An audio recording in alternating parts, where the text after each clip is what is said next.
माध्यमातून संयुक्त विद्यमाने आयोजित केला जातो। असं म्हणतात की ज्ञान दिल्याने ज्ञान वाढते, त्या ज्ञानाचे मंदिर हे खरंच ज्ञान मंदिर आहे आणि ज्ञान इथे ज्ञानाची देवाणघेवाण करून वाढतं।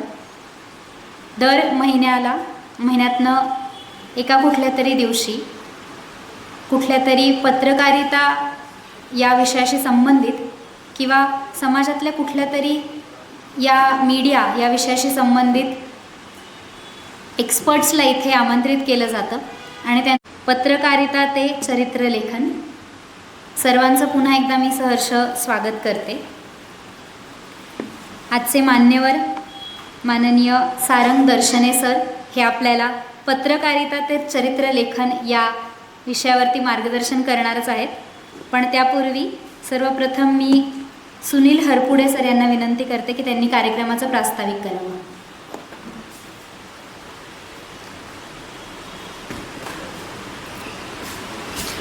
नमस्कार, मी पुणे मॅनेजमेंट असोसिएशनचा सेक्रेटरी म्हणून इथे आहे।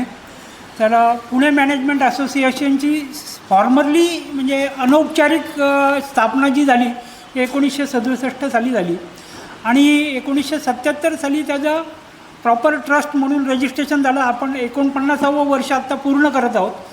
पुढच्या वर्षी हे 50वं वर्ष 27 मेला चालू होतं आहे आणि त्याचं आपण ग्रँड सेलिब्रेशन करणार आहोत वेगवेगळ्या प्रोग्रामद्वारे। त्यामध्ये आमची जी सेंटर ऑफ एक्सलन्स आहेत, 11 सेंटर ऑफ एक्सलन्स आहेत, त्याच्यामध्ये मीडिया आणि एंटरटेनमेंट या सेंटर ऑफ एक्सलन्सतर्फे आणि रानडे इन्स्टिट्यूट पुणे विद्यापीठातर्फे हा आपण उपक्रम गेले 2 वर्षापासून चालू केलेला आहे। गेले 25 लेक्चर्स असे वेगवेगळ्या प्रत्येक महिन्यामध्ये झालेले आहेत। हे 26वं लेक्चर आहे आणि ह्या 25 लेक्चरचं एक पुस्तक काढण्याचंही असं रानडे इन्स्टिट्यूटबरोबर आमच्या मनामध्ये आहे, ते आपण करतो आहोत। या ठिकाणी वेगवेगळं जे काही आपण पुस्तकी ज्ञान आणि प्रॅक्टिकल याचा जो काही डिफरन्स आहे म्हणतात तो आपल्याला या ठिकाणी भरून काढायचा, या दृष्टीने या पुणे मॅनेजमेंट असोसिएशन आणि रानडे इन्स्टिट्यूट पुणे विद्यापीठ यांच्यातर्फे हे आपण प्रयत्न करत आहोत। तर या आजच्या या प्रोग्राम्समध्ये मी तुम्हा सर्वांचं पुन्हा एकदा स्वागत करतो। धन्यवाद। धन्यवाद सर। यानंतर मी आजचे मान्यवर वक्ते आहेत त्यांचा परिचय थोडक्यात करून देते। माननीय सारंग शंतनू दर्शने सर गेली 38 वर्ष पत्रकारिता आणि लेखन या क्षेत्रात कार्यरत आहेत। सरांचं MA संस्कृत आणि पाली या विषयांमध्ये झालं आहे आणि पुणे विद्यापीठातून पत्रकारिता पदविकासुद्धा सरांनी प्राप्त केली आहे। पत्रकारिता क्षेत्रात सर सकाळ, तरुण भारत, लोकसत्ता या वृत्तपत्रांमध्ये कार्यरत होते आणि सध्या महाराष्ट्र टाइम्समध्ये मुक्त पत्रकार आणि लेखक म्हणून कार्यरत आहेत। मुंबई विद्यापीठ, झेवियर्स इन्स्टिट्यूट, माळगी प्रबोधिनी तसेच इतर नामांकित शैक्षणिक संस्थांमध्ये सरांनी अध्यापन केलं आहे। अनेक राज्यांमध्ये बातमीदार म्हणून सुद्धा सरांनी काम केलं आहे। पाकिस्तान अभ्यास दौरा सरांनी केला आहे। शेतकरी चळवळी, स्वयंसेवी समाजकार्य, आर्थिक उदारीकरण, भारतीय राष्ट्रवाद, गांधी विचार आणि अशा अनेक विचारांवरती सरांचा अभ्यास आहे। सरांची त्या अभ्यासात रुची आहे। लेखन क्षेत्रात सरांनी अनेक पुस्तकांचं लेखन आणि अनुवाद केला आहे। त्यातले काही म्हणजे त्यातला एक विशेष सांगायचं झालं तर अटलजी कवी हृदयाचा राष्ट्रनेत्याची चरित्र कहाणी स्वतंत्र चरित्र आहे। हे बेस्ट सेलर चरित्र सरांनी लिहिलं आहे आणि त्यावर आधारित मैं अटल हूँ हा हिंदी चित्रपटसुद्धा प्रदर्शित झाला आहे। मी स्वतः हा चित्रपट पाहिला आणि अतिशय उत्तम हा चित्रपट आहे। त्याचबरोबर दुसरा गांधी अर्थात राळेगणचे अण्णा हे चरित्रलेखन सरांनी केलं आहे। कुमार माझा सखा, स्थलकाल, ग्रंथांच्या सहवासात असे अनेक पुस्तकंही सरांनी लिहिलेले आहेत। त्याचबरोबर शोध राजीव हत्येचा, मीरा आणि महात्मा, तुम्ही पाहत असाल मी पुस्तकांचं वाचन करते आहे तर इतक्या वेगवेगळ्या विषयांवरती सरांनी पुस्तकांचं लेखन केलं आहे। म्हणजे अगदी अटलजींच्या चरित्रापासून ते अनुवाद, मीरा आणि महात्मा अनुवाद इथपर्यंत, म्हणजे स्पेक्ट्रम जो आपण पाहतोय एखाद्या व्यक्तीच्या अभ्यासाचा किंवा लिखाणाचा हा किती वेगळा असू शकतो आणि किती वाईड असू शकतो हे यातनं दिसून येतं. सरांचं खूप खूप स्वागत मी इथे करते. या विभागाचे विभाग प्रमुख माननीय संजय तांबट सर यांना विनंती करते की त्यांनी सरांचं स्वागत आणि सत्कार करावा.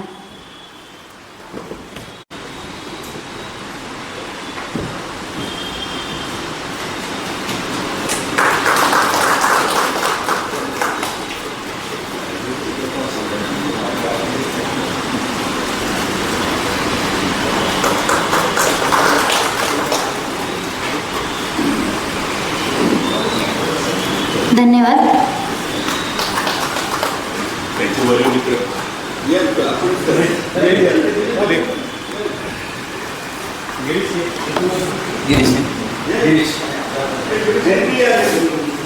वर्गमित्र म्हणून सरांचे वर्गमित्र सुद्धा इथे उपस्थित आहेत आणि ते सरांचा विशेष सत्कार करत आहेत. जोरदार टाळ्या.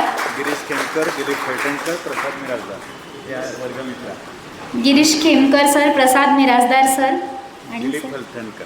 दिलीप फलटणकर सर यांच्यासाठी सुद्धा जोरदार टाळ्या. त्याचबरोबर मी तांबट सरांना विनंती करते की त्यांनी प्रसाद मिराजदार सरांचा सुद्धा सत्कार करावा. प्रसाद मिराजदार सर हे आपलेच आहेत आणि ही अभिमानाची गोष्ट आहे की सरांची महाराष्ट्र साहित्य परिषदेच्या पदाधिकारीपदी निवड झाली आहे. त्यामुळे जोरदार टाळ्या सरांसाठी सुद्धा. सरांचं सुद्धा 2 महिन्याआधी इथे उत्तम सत्र झालं होतं.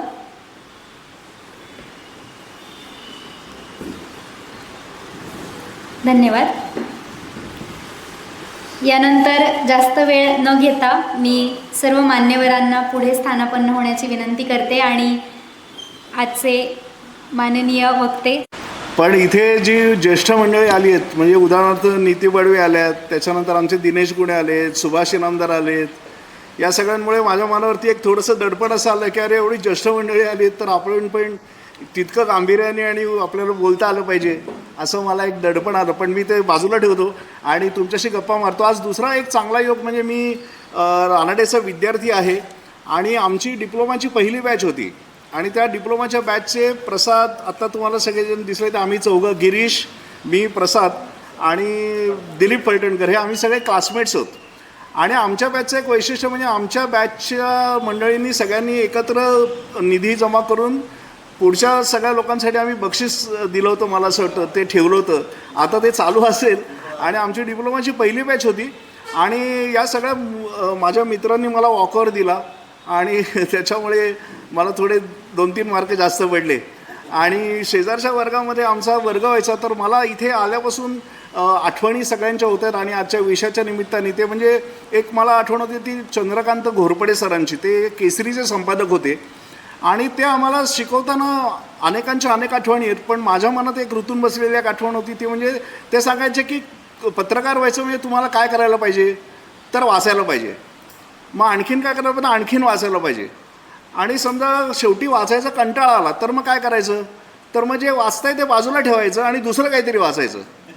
म्हणजे याच्यातून त्यांचं एक होतं की तुम्ही ज्या प्रोफेशनमध्ये यायचा प्रयत्न करताय त्या प्रोफेशनमध्ये तुम्हाला सतत काही ना काहीतरी नवीन ज्ञान मिळवण्याचा प्रयत्न करायला पाहिजे. व्यासंग हा जरी मोठा शब्द झाला तरी अभ्यास करायला पाहिजे आणि एक तुमच्या मनाची खिडकी अशी सारखी उघडी असावी लागते की काय चाललं आहे. नाक खुपसेगिरी जी लागते ती जशी वार्ताहराला लागते तशी अभ्यास करणाऱ्या वर्तमानपत्रात बसणाऱ्या मुलालाही लागते. आता मी वर्तमानपत्र असं म्हणतो कारण आम्ही जेव्हा विद्यार्थी होतो तेव्हा केवळ प्रिंट मीडिया असं फक्त एक त्याचं मुख्य रूप होतं. आता तुम्हाला सगळ्यांना माहिती आहे की मीडियाचं स्वरूप हे किती व्यापक झालं आहे, किती परीनी बदललं आहे मीडिया. आणि आत्तापर्यंत झालेल्या व्याख्यानांमध्ये अनेक वक्त्यांनी ते तुम्हाला सांगितलं असेल. आमची जास्तीत जास्त मजल कुठपर्यंत गेली होती तर आमच्या वर्गाचा दैनिकाचा अंक हा आम्ही इथे रात्री जागून काढला आणि आमच्या डिपार्टमेंटमधली ती त्यावेळची एक क्रांती होती. याचं कारण आधीचे जे सगळे अंक निघाले होते ते संध्याकाळी निघायचे आणि संध्याकाळी तो काम संपून जायचे. आमचा रेल्वे बजेटचा जो दिवस होता त्या दिवशी आम्ही सगळे, प्रसादला आणि सगळ्यांना आठवत असेल का आम्ही सगळेजण त्या दिवशी इथे रात्री राहिलो, आम्ही सगळे जागलो, आम्ही ते दैनिक काढलं सगळ्यांनी मिळून. आमचं अग्रलेख सगळं असं ठरलेलं होतं ते सगळं आम्ही काढलं. आणि आता याच्या पुढची गंमत म्हणजे आम्ही सकाळी पहाटे 5:30-6ला उठून ते छापलेले गरम गरम आपल्या इथेच प्रेस होता छोटासा लेटर प्रेस होता आपला. आणि ते सगळे अंक आम्ही सकाळी 5:30-6ला शिक्षकांच्या आमच्या घरोघर नेऊन दिले, वाटले. म्हणजे लिहिण्यापासून ते वाटपापर्यंतची सगळी पूर्ण प्रोसेस आम्ही त्यावेळेला अनुभवली. अशी अनुभव तुम्हाला आता सध्या मिळत असतील असा माझा समज आहे. आणि मगाशी सर सांगत होते दांबट सर की तुमच्या मुलांची अनेक प्रकारची प्रॅक्टिकल्स इथे चालू असतात आणि त्या प्रॅक्टिकल्समध्ये तुम्ही जितक्या मनपूर्वक सहभागी व्हाल, जितक्या मनपूर्वक तुम्ही ते अनुभवाल, त्याच्यातून नवनवीन प्रयोग कराल, तितकं तुम्हाला पुढच्या आयुष्यामध्ये तुम्ही कोणत्या क्षेत्रात गेलात तरी यश मिळेल. तुम्ही मीडियातच असाल असं नाही, तुम्ही जिथे कुठे जाल तिथे तुम्हाला यश मिळेल. आता आजच्या विषयाच्या संदर्भामध्ये मी तुमच्याशी गप्पा मारणार आहे आणि मी आता सरांना असं म्हणालो की मी बोलेन आणि नंतर आपण काही सेगमेंट मात्र प्रश्नोत्तरांचं करू.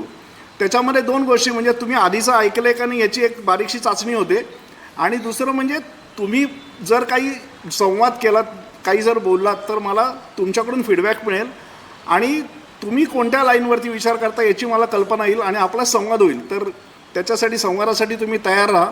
मी कदाचित कोणाला तरी मध्येच पण एखाद्याला सांगेन की तुम्ही बोला म्हणून. आणि पुणे मॅनेजमेंट असोसिएशनने या उपक्रमामध्ये सहकार्य केल्याबद्दल त्यांचे खास आभार. हा अतिशय महत्त्वाचा आहे, कारण मीडिया हा काही समाजापासून असा दूर राहू शकत नाही, त्याची इंटरॅक्शन व्हायला हवी, संवाद व्हायला हवा. आणि त्या दृष्टीने हे इतकी मोठी व्याख्यानमाला केली याबद्दल विभागाचे आणि तुमच्या सगळ्यांचे आभार.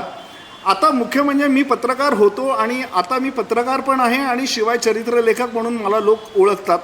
हा जो प्रवास आहे हा कसा झाला आणि त्याच्यामध्ये टप्पे कोणते आले, त्याच्यात माझा स्वतःचा विकास कसा झाला आणि तो आपोआप झाला की त्याच्या मागे काही दृष्टी होती, त्याला कोण कोण सहाय्यभूत झालं, त्याच्यात दैनंदिन कामाचा कसा परिणाम झाला, याच्याविषयी मी तुम्हाला थोडंसं गोष्टी रूपाने सांगतो. माझ्या अनुभवांमधनं तुम्हाला कळतंय ते पहा. माझं एक पहिलं पुस्तक प्रकाशित झालं ते म्हणजे राळेगणचे अण्णा. ते अण्णा हजारेंच्या नावावरून लक्षात येईल की ते अण्णा हजारेंचं चरित्र आहे. ते छोटं चरित्र आहे, फार मोठं चरित्र नाही आहे. पण ते माझ्याकडे आलं कसं, तर मुंबईमध्ये सुनील कर्णिक नावाचे एक संपादक आहेत, ते अक्षर नावाचा दिवाळी अंकाचं संपादन करायचे. त्यांना असं वाटलं की सगळ्या पेपरमधनं अण्णा हजारेंच्या आंदोलनाच्या बातम्या येत आहेत, त्याच्यानंतर त्यांच्यावर टीका होती आहे, बाजूने अग्रलेख येत आहेत, पण अण्णा हजारेंचं हे सगळं काम सुरू कसं झालं, त्यांनी मुळामध्ये आंदोलनापर्यंत ते कसे आले, या सगळ्याचा एक विस्तृत काहीतरी आढावा घेण्याची गरज आहे आणि त्यासाठी त्यांचं चरित्र लिहायला पाहिजे. म्हणून त्यांनी अनेक लोकांना जे टॅप केलं त्याच्यात त्यांनी मला टॅप केलं की तू करशील का हे काम. तर याचं कारण असं की व्यक्तीमध्ये, त्या अण्णा हजारे या समाजसेवकामध्ये तुम्हाला आधी काहीतरी एक रस असला पाहिजे, त्यांच्या कामात रस असला पाहिजे, हा माणूस काय करतोय याची एक तुम्हाला स्वतःला उत्सुकता असली पाहिजे आणि ती प्रत्यक्ष जाऊन तपासता पण आली पाहिजे. केवळ ती काही अंधभक्ती असते असं नव्हे किंवा त्यांचं केवळ कौतुक करायचं असं नाही, तर ते तिथे जाऊन तुम्हाला तपासता यायला पाहिजे. म्हणून त्यांच्या मनात असं आलं की आज अण्णा हजारेंचं नाव महाराष्ट्रात होतं आहे. ही मी तुम्हाला जवळपास 25 ते 30 वर्षांपूर्वीची परिस्थिती सांगतोय. तुम्हाला कदाचित ते वाचून माहीत असेल की त्यावेळेला अण्णा हजारे यांची महाराष्ट्रामध्ये एवढी एका प्रकारे दहशत आणि इतकी भीती निर्माण झाली होती की ते कोणतंही राज्य सरकार हलवू शकत होते, प्रसंगी पाडू शकत होते आणि अनेक मंत्र्यांना, त्यातले पुण्याचेही आपले काही मंत्री आहेत, त्यांना घरी बसावं लागलेलं आहे. हा एक असा साधा फाटका माणूस जो साधा सैनिक होता, सैन्य दलामध्ये साधा ड्रायव्हर होता, त्याचं हे स्थित्यंतर झालं कसं हे आपण शोधून पाहिलं पाहिजे, त्याचा अभ्यास केला पाहिजे.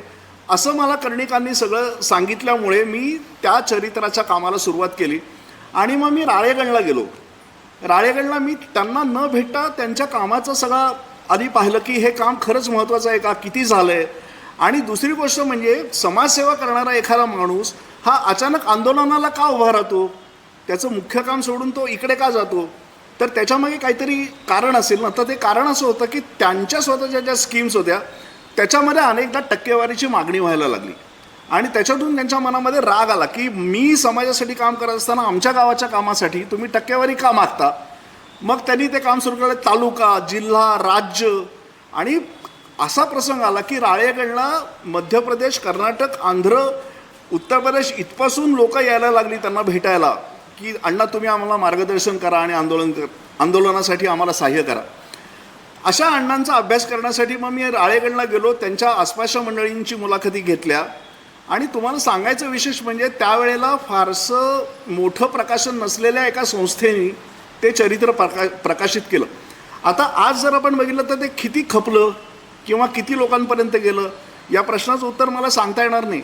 पण माझ्या स्वतःच्या विकासामध्ये त्या चरित्राचा जर आपण विचार केला तर तो अतिशय महत्त्वाचा एक टप्पा माझ्या आयुष्यात ठरला की आपण अशा प्रकारचं चरित्र लिहू शकतो, लोकांपर्यंत जाऊ शकतो. आणि दुसरं म्हणजे एक it's a part of contemporary history. आपण सगळे पत्रकार आणि सगळे माध्यमकर्मी हे एका अर्थाने कंटेम्पररी हिस्ट्रीवरती सतत काम करत असतो. आपण कंटेम्पररी हिस्ट्री लिहित असतो. त्या कंटेम्पररी हिस्ट्री लेखनाचा चरित्र लेखन हा एक थोडा पुढचा लॉजिकल टप्पा आहे. असा तुम्ही विचार करा की समजा तुम्ही रोज बातम्या लिहिताय किंवा लेख लिहिताय किंवा तुम्ही मुलाखती घेताय, तुम्ही कोणत्याही माध्यमात, इलेक्ट्रॉनिक माध्यमामध्ये असाल, that is also part of contemporary history. It is recorded. तो वर्तमानाचा एक इतिहास आहे. त्यामुळे चरित्र लेखनाचं करता अण्णा हजारेंचं चरित्र लिहिताना माझ्या मनामध्ये हा विचार आला की आपण एका अर्थाने आजचा जो हा काळाचा तुकडा आहे, महाराष्ट्रातला आंदोलनाचा काळाचा तुकडा आहे, त्याला राजकीय परिमाण आहे, सामाजिक परिमाण आहे, त्याला काही प्रमाणामध्ये सांस्कृतिक परिमाणसुद्धा होतं, त्याला काही प्रमाणात जातीयसुद्धा त्याला अंग होती. तर अशा सगळ्या गोष्टींचे आपल्याला स्तर या निमित्ताने अभ्यास करायला मिळत आहेत आणि त्याच्यातून ते आकाराला आलं. म्हणजे एका अर्थाने माझं ते एक पत्रकार म्हणून प्रशिक्षण झालं. मी लगेच चरित्रलेखक झालो असं नाही, पण चरित्रलेखक होण्यामधला एक महत्त्वाचा टप्पा माझा त्या पुस्तकाच्या रूपाने पूर्ण झाला.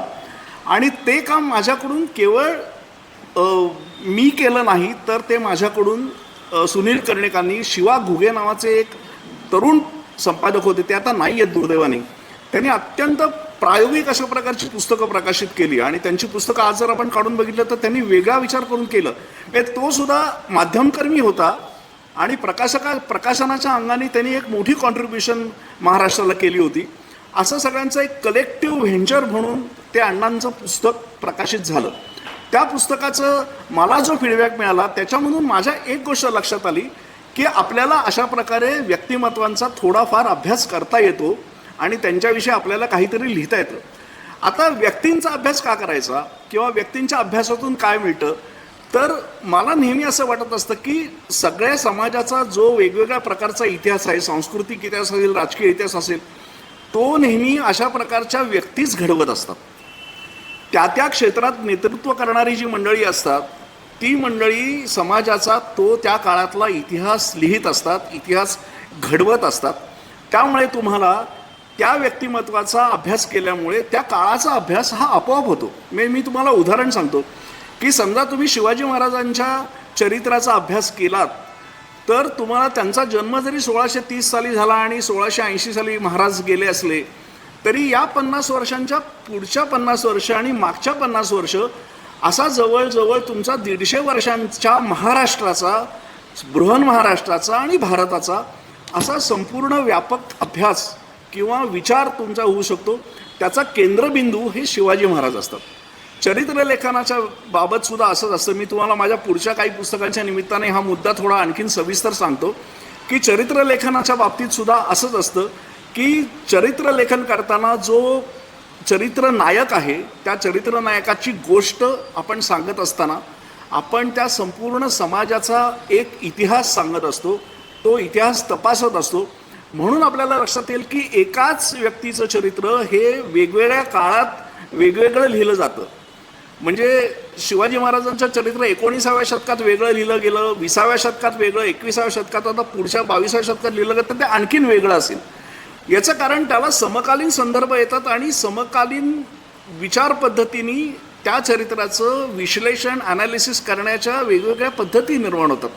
त्याच्यामुळे आपण जे काम करतो किंवा आपण जे लिहितो त्याला जसं एक तात्कालिक मूल्य असतं त्याला तसं ऐतिहासिकसुद्धा मूल्य असतं. आणि पत्रकार म्हणून काम करताना तुम्हाला आपण अगदी तात्कालिक विचार करतो, आपण आजचा विचार करतो, उद्याचा विचार करतो की हे उद्या छापून येईल किंवा हे मला थोड्या वेळाने वेबसाईटवरती टाकायचं आहे. पण तुम्ही जरी विचार केला नाहीत तरी त्या सगळ्या तुमच्या कामाला, तुमच्या सगळ्या त्या तुम्ही सगळं करत असलेल्या सगळ्या ॲक्टिव्हिटीजना एक दीर्घकालीन संदर्भ आपोआप असतो. आता मगाशी माझे मित्र म्हणाले की आता तू बोलत असताना आपण डायरेक्ट फेसबुक करूया का, तर मी म्हटलं की डायरेक्ट नको करायला. याचं कारण बोलताना जर माझ्या हातून काही चूक झाली तर ती त्या फेसबुकवरती कायमचीच राहील. तसं तुम्ही मीडियामध्ये, इलेक्ट्रॉनिक मीडियामध्ये जेव्हा काम कराल किंवा करता त्यावेळेला तुम्हाला अचूक असायला पाहिजे. त्या अचूकतेची अगदी परिसीमा गाठावी लागते. याचं कारण तुम्ही जे बोलता, जे लिहिता ते एका अर्थाने कायमस्वरूपी होऊन जातं, कायमचा संदर्भ तो होऊन जातो आणि तो पुढे कायम रेफर केला जातो. आता हे माझं पुस्तक झाल्यानंतर माझ्याकडे जे पुढचं पुस्तक योगायोगाने आलं ते सुद्धा एका अर्थाने चरित्राचंच आलं. ते म्हणजे दरम्यानच्या काळात मी जरा थोडासा दीर्घकाळ आजारी पडलो होतो, हॉस्पिटलमध्ये होतो आणि मी जेव्हा परत कामाला सुरुवात केली त्यावेळेला राजहंस प्रकाशनाचे दिलीप माजगावकर मला असं म्हणाले की तू एक अत्यंत चांगलं पुस्तक आलं आहे, ते तू भाषांतर करशील का? तर ते पुस्तक असं होतं की ॲसॅसिनेशन ऑफ राजीव गांधी असं त्या पुस्तकाचं नाव होतं. आणि आता तुम्ही जर राजीव गांधींचा व्यक्तिमत्वाचा विचार केला तर 1984 साली ज्या वेळेला राजीव गांधी पंतप्रधान झाले त्यावेळेला he was a national hero. सगळ्या भारतामध्ये एक प्रकारचं चैतन्याचं वातावरण निर्माण झालं होतं, उत्साहाचं वातावरण निर्माण झालं होतं. जनरेशनल चेंज झाला होता. नवीन 39 वर्षाचा तरुण नेतृत्व करत होता, तो IT ची भाषा बोलत होता, तो नव्या भारताची भाषा बोलत होता. असा नेता भारतामध्ये आलेला, त्याच्याकडे सगळ्यांचं लक्ष होतं आणि अचानक त्याची कारकीर्द 6 वर्षांनी संपली. आपल्याला सगळ्यांना माहिती आहे की राजीव गांधी निवडणुकीचा प्रचार करत असताना 27-28 मे 1991 रोजी तमिळनाडूमध्ये त्यांची हत्या झाली. आपल्या सगळ्यांना कदाचित 20-21 मे असेल तर आपल्या सगळ्यांना ते आठवत असेल. आणि तो भारताच्या इतिहासामधला एक अत्यंत महत्त्वाचा क्षण होता की भारताला मिळालेलं एक नवं नेतृत्व अचानक संपून गेलं होतं. म्हणजे तो राजीव गांधींच्या आयुष्याच्या पटाचा एक अंत होता. त्याचप्रमाणे भारताच्या इतिहासातला, आधुनिक भारताच्या इतिहासातला एक फार महत्त्वाचा टप्पा होता. आणि त्या सगळ्या राजीव गांधींच्या हत्येचा तपास केला होता ते होते DR कार्तिकेयन. ते आपल्या CBIचे नंतर पुढे डायरेक्टर झाले. त्यावेळेला जो एक खास गट नेमला होता त्याचे ते प्रमुख होते आणि त्यांनी तो तपास अत्यंत शिताफीने केला, चांगला केला. काही लोक सापडले त्याच्यात, काही लोकांनी सायनाईडच्या गोळ्या खाऊन आत्महत्या केली. ते जे पुस्तक होतं त्या पुस्तकाच्या भाषांतर करताना मी ते जेव्हा स्वीकारलं आणि करायला सुरुवात केली त्यावेळेला माझ्या लक्षात आलं की केवळ हे पुस्तकाचं भाषांतर करून आपल्याला चालणार नाही. त्याच्याशी संदर्भ असणारे अनेक पुस्तकं आपल्याला पाहावी लागतील, ती वाचावी लागतील. आणि केवळ राजीव गांधींचा नाही तर आपल्याला LTTEचा, तमिळनाडूच्या इतिहासाचा आणि श्रीलंकेमध्ये जो काही चालला आहे गोंधळ त्याचाही आपल्याला थोडाफार अभ्यास करावा लागेल. मग त्याप्रमाणे मी ते पुस्तक सोबत ठेवून अशा प्रकारचे अनेक संदर्भ ग्रंथ गोळा केले आणि त्याच्यामधून हा जो संघर्ष होता म्हणजे LTTEचा आणि श्रीलंका सरकारचा आणि भारत सरकारचा, LTTEचा आणि भारत सरकारचा आणि शिवाय श्रीलंकेमध्ये असलेले अंतर्गत राजकीय संघर्ष, या सगळ्यांची गोळाबेरीज होऊन शेवटी राजीव गांधींची त्यावेळेला हत्या झाली होती. आपल्याला माहिती असेल, आपल्यापैकी काही जणांनी चित्रपट बघितलेत का कोणी? तुम्ही राजीव गांधींच्या हत्येवरती आलेले चित्रपट बघितलेत कोणी तुम्ही? कालांतराने असं लक्षात आलं की त्या हत्येमध्ये फ्रेंच गुप्तचर संघटनांचा सुद्धा काही प्रमाणामध्ये वाटा होता आणि त्यांचासुद्धा काही त्याच्यात सहभाग होता की काय हे पुढे लक्षात आलं. मला हे पुस्तक करताना शिकायला असं मिळालं की मला राजीव गांधींच्या व्यक्तिमत्वामध्ये थोडंसं शिरता आलं की या माणसाची स्वप्न काय होती, हा माणूस इतका का झगडत होता.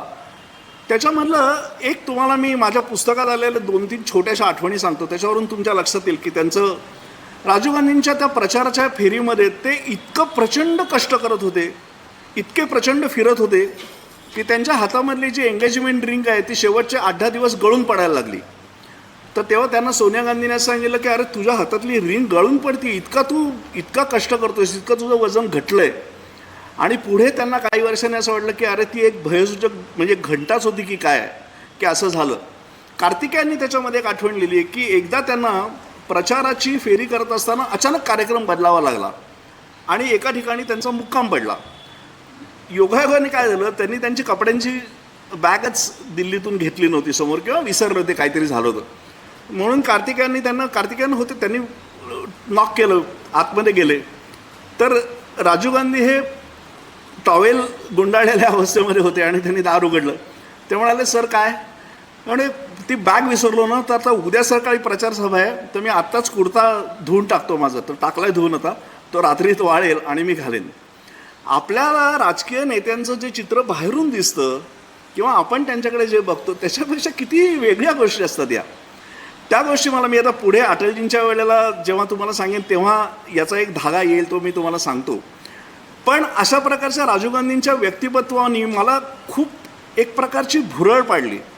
आणि ते पुस्तक करताना मी इतका एनग्रॉस्ड झालो, इतका त्याच्यात गुंतून गेलो की मला आठवतं आहे की त्यांच्या हत्या झाल्यानंतरचा जो तपासाचा भाग होता तेव्हा मला रात्री झोप लागेनाशी झाली की हे कसं होणार, कसं सापडणार आहेत हे लोक. आणि इतका सगळा देशभर प्रचंड कोलाहल, आपला देश असा राहतो की नाही अशी शंका निर्माण झाली होती. तुम्हाला कदाचित त्या 84 सालचं आता तुम्हाला कल्पना करता येणार नाही, पण प्रचंड वातावरणात तणाव निर्माण झाला होता. लागोपाठ 2 पंतप्रधान आपले मारले गेले होते. म्हणजे आता तुम्हाला ही पण एक कल्पना येणार नाही की एक पंतप्रधान मारला जातो, त्याच्यानंतर 6 वर्षाचा दुसरा पंतप्रधान मारला जातो. ही एका देशाच्या वाटचालीतली, स्वतंत्र देशाच्या वाटचालीतली केवढी मोठी शोकांतिका आहे. पण त्या शोकांतिकेतून बाहेर पडून कार्तिकेयन यांनी ज्या पद्धतीने तो सगळा तपास केला, त्या तपासाची सगळी कथा मला त्या पुस्तकातून मांडता आली. आणि योगायोगाने त्या पुस्तकाचं फार चांगलं स्वागत झालं आणि त्या पुस्तकाच्या अजून त्या पुस्तकाच्या आवृत्त्या निघत असतात. याचा अर्थ मला असं वाटतो की राजीव गांधींच्याबद्दल लोकांच्या मनामध्ये जी उत्सुकता आहे ती उत्सुकता मूळ इंग्रजी पुस्तकातून मराठी पुस्तकात आणण्यामध्ये अनुवादकाला थोडं तरी यश मिळालं असं मला वाटतं. आणि ती मला एक पावती वाटते. आता इथपर्यंत आल्यामुळे माझ्या एका लेखनाचा एक क्रम असा थोडासा निश्चित झाला की आपण व्यक्तिपर लिखाण किंवा व्यक्तिकेंद्रित लिखाण असं चांगलं करू शकतो. त्याच्यामुळे माझ्याकडे पुढचं पुस्तक आलं, ते होतं मीरा आणि महात्मा. आता या पुस्तकाची मोठी गंमत आहे. या पुस्तकाचं मूळ नाव आहे मीरा अँड महात्मा आणि ते पुस्तक लिहिलं आहे सायको अनालिसिस्ट असलेल्या सुधीर कक्करांनी. आणि ते सुधीर कक्करांनी एका कथेसारखं लिहिलं आहे, सुंदर कथेसारखं लिहिलं आहे. आता मी तुम्हाला त्यातली फक्त व्यक्तिमत्व सांगतो की मीरा या मूळच्या इंग्रज ॲडमिरलच्या कन्या होत्या. त्यांचं नाव होतं, त्यांचं काय नाव होतं, तर त्यांचं नाव गांधीजींनी मीरा असं ठेवलं. आणि त्या जेव्हा गांधीजींना म्हणाल्या की मी तुमच्याबरोबर राहायला येईन, तेव्हा ते असं म्हणाले की मी जसा इथे राहतो तसं तू तिथे राहण्याची 1 वर्ष प्रॅक्टिस कर आणि मग आश्रमात ये. मग त्यांनी त्या ॲडमिरलच्या बंगल्यामध्ये त्या जमिनीवरती झोपायच्या, इथल्या आश्रमातला आहार घ्यायच्या, अशा पद्धतीने पहाटे उठून प्रार्थना करायच्या. आणि अशा त्या 1 वर्षांनी नंतर भारतामध्ये आल्या आणि नंतर गांधीजींबरोबर अनेक वर्ष राहिल्या. जवळजवळ गांधीजींची हत्या होईपर्यंत त्या होत्या. नंतर त्यांनी स्वतंत्रपणे, त्यांचं नाव मॅडलिन स्लेड, मीराचं मूळ नाव मॅडलिन स्लेड. तर सुधीर कक्करांनी काय केलं की सुधीर कक्करांनी ही कथा अशी एकसुरी आणि एकसंध न सांगता त्यांनी त्यांच्या पद्धतीने सायको ॲनालिसिस त्या दोघांच्या नात्याचं केलं. मीरा आणि महात्मा यांच्या नात्याचं सायको ॲनालिसिस केलं. आता हा एक चरित्रलेखनाचा एक वेगळाच फॉर्मॅट म्हणायला पाहिजे. म्हणजे ती थोडी फिक्शनलाइज पण आहे, पण त्यांनी त्यांच्या मनाचा वेध घेतला आणि ते पुस्तक लिहिलं. आणि त्यांच्या दोघांच्या नात्यांमध्ये सगळी जी राष्ट्रीय चौकट आहे आपली आंदोलनाची ती पण त्याच्यात आली. काँग्रेस पण आलं, स्वातंत्र्य चळवळ आली, वेगवेगळे नेते आले, नेहरू आले आणि या दोघांचा एक त्या काळातला चाललेला नात्याचा प्रवासही आला. त्यामुळे या सगळ्या पुस्तकाला इतकी खुमारी आहे. मूळ इंग्लिश पुस्तक तुम्ही जरूर वाचा. तर हे पुस्तक करताना मला तेव्हा असं आव्हान वाटलं की अरे, आपण पत्रकारिता करताना रोज जे लेखन करतो किंवा आपण स्फुटलेखन करतो किंवा जे लेख लिहितो त्यापेक्षा आपल्याला काहीतरी एक वेगळ्या प्रकारचं लेखन करण्याची गरज आहे, अनुवाद करण्याची गरज आहे. ते असं की सुधीर कक्कर ज्या मनोवस्थेत गेले, त्यांनी ज्या मनाच्या अवस्थेतून गांधीजींचा आणि मॅडलिन स्लेड यांच्या नात्याचा विचार केला, तसा आपल्याला काही करता येतो का? मग मी सुधीर कक्करांना पत्र पाठवलं आणि सुधीर कक्करांना विचारलं की याच्यातलं सगळंच्या सगळं खरं आहे का, की तुम्ही काही कल्पनेने त्याच्यामध्ये जोडलेत. मग नंतर ते मला मुंबईमध्ये त्यांनी मला भेटायला बोलवलं आणि सांगितलं की काही ऐतिहासिक जे प्रसंग आहेत त्याच्यातले जे दुवे आहेत ते मी कल्पनेने सांधलेत. तर आता कल्पनेने सांधलेले जे दुवे आहेत ते पुढे गांधीवाद्यांना आवडले नाहीत आणि गांधीजींच्या अनुयायांनी त्या पुस्तकावरती बहिष्कार घातला. याचं कारण असं की त्याच्यातले कल्पनेने सांधलेले जे गांधीजींचे दुवे होते किंवा मीराबाईंचे जे दुवे होते त्या मंडळींना आवडले नाहीत किंवा रुचले नाहीत. पण मला स्वतःला ते पुस्तक करताना खूप आनंद वाटला, खूप मजा आली आणि इट वॉज चॅलेंजिंग. म्हणजे बघा की रोज वर्तमानपत्रामध्ये एका बातमीचा अनुवाद करणारा एक माणूस किंवा एक मुलगा, त्याचा असा प्रवास होऊ शकतो की त्याला एका भारतातल्या अतिशय नामांकित अशा सायकोअनालिसिसने लिहिलेल्या पुस्तकाचं अनुवाद करताना ते चॅलेंज वाटू शकतं आणि ते घेताना तो आणखीन 4 पावलं पुढे जाऊ शकतो. हे मी तुम्हाला माझा सारंगदर्शन हा तुम्ही बाजूला ठेवा गोष्ट, याच्यातला एक माणूस असं लक्षात घ्या, कारण नाहीतर मी असं वाटतंय ते तुम्ही विसरून जा. पण एक पत्रकार म्हणून प्रवेश केलेला मुलगा अशा प्रकारचं टप्पे गाठत गाठत जाऊ शकतो, हे तुमच्या दृष्टीने सुद्धा तुम्ही विचार करू शकता. अशी प्रगती सगळ्यांची होऊ शकते आणि अशा प्रकारची डेव्हलपमेंट होण्यासाठीच्या संधी या आपल्या आसपास असतात, त्या आपल्याला शोधाव्या लागतात किंवा आलेल्या संधीचा जास्तीत जास्त चांगला आपल्याला विचार करावा लागतो. आता हे पुस्तक करताना मला पुष्कळ वेळ लागला. मीरा आणि महात्मा हे पुस्तक करताना मला वेळ लागला. ह्याचं कारण असं की मला त्याच्यामधली अनेक पत्रं जी होती, मूळ पत्र, आता गांधीजींचं तुम्हाला माहिती आहे ना, गांधीजींचं समग्र वाङ्मय हे 103 खंडांमध्ये प्रकाशित झालेलं आहे आणि ते पूर्वी सगळं आपल्याला हार्डबाउंड घ्यावं लागायचं. आता सरकारने गांधीजींचं समग्र वाङ्मय ऑनलाईन टाकलं आहे. तुम्ही anybody can go and access it, तुम्ही जाऊन ते बघू शकता. तर त्याच्यामध्ये त्यांच्या पत्रांचे खंड आहेत, अनेक खंड आहेत आणि त्याच्यात सगळ्यांना लिहिलेली पत्रं आहेत. त्यात मॅडलिन स्लेडला लिहिलेली पत्रं आहेत. कक्करांनी त्यांच्या अनेक पत्रांचे संदर्भ घेताना काही काही तुकडे घेतले होते असे, आणि ते तुकड्यांचा अर्थ लावताना माझ्या लक्षात आलं की आपल्याला हे तुकडे फक्त वाचून उपयोग नाही आहे, आपल्याला ते मूळ पत्र पण वाचायला हवीत, तर आपल्याला ते कळेल. मग मी ती सगळी मूळ पत्र काढली, काही खंडात काढली आणि काही ऑनलाईन काढली आणि ती पत्र वाचून त्यांच्या पत्र लिहिणाऱ्यांच्या, गांधीजींच्या किंवा मॅडलिन स्लेडच्या मनामध्ये नेमकं काय होतं ते संपूर्ण पत्रात येतं ना. त्यातला एक बारीकसा तुकडा त्यांनी सायकोअनालिसिसच्या दृष्टीने मानसिक पृथक्करण करण्याच्या अंगाने त्यांनी उचलला होता. मग ते पुस्तक माझ्या हातून पूर्ण झालं आणि त्या पुस्तकाचाही एक वेगळा अनुभव मला मिळाला. आता तुम्हाला एका पुढच्या पुस्तकाची गंमत सांगतो. तुम्हाला सगळ्यांना कुमार गंधर्व माहिती आहेत ना, तर कुमार गंधर्वांचे एक बालमित्र होते. त्यांचं नाव होतं डॉक्टर बाबूराव रेळे.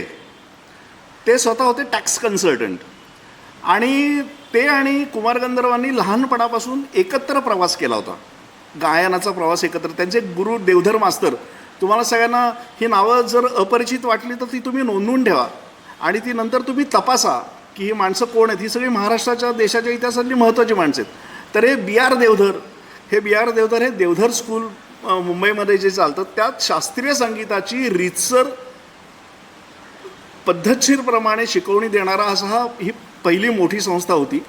तिथे हे दोघंजणं एकत्र शिकवले होते. त्या रेळे गुरुजींचा प्रश्न असा होता की त्यांच्याकडे कुमार गंधर्वांच्या असंख्य आठवणी होत्या, लहानपणापासून ते एकत्र वाढले होते. पण त्यांना असं वाटत होतं की हे मला सगळं लिहिता येत नाही आहे. त्यांनी त्यांच्या पद्धतीने ते सगळं लिहून काढलं होतं आणि चांगलं लिहिलं होतं. त्यांनी एकदा निरोप पाठवला की हे मला कसं करता येईल. तर मला कुमार गंधर्व आपल्या सगळ्यांना खूप आवडतात. कुमार गंधर्वांचं गाणं आपल्याला आवडतं, त्यांचं गाणं आपल्याला कळतं असं नाही, पण ते आपल्याला खेचून घेतं. म्हणजे तुम्ही शास्त्रीय संगीत जरी ऐकलं नसलं तरी तुम्ही अनेकांनी त्यांची भावगीतं किंवा ऐकली असतील ना तुम्ही सगळ्यांनी, की नाही ऐकली. कुमार गंधर्व कोणीच ऐकलं नाही असे हातवर करा. नाही, मुलांपैकी कोणी एकदाही ऐकलं नाही असं हातवर करा. पण बाकीच्यांनी ऐकली आहेत.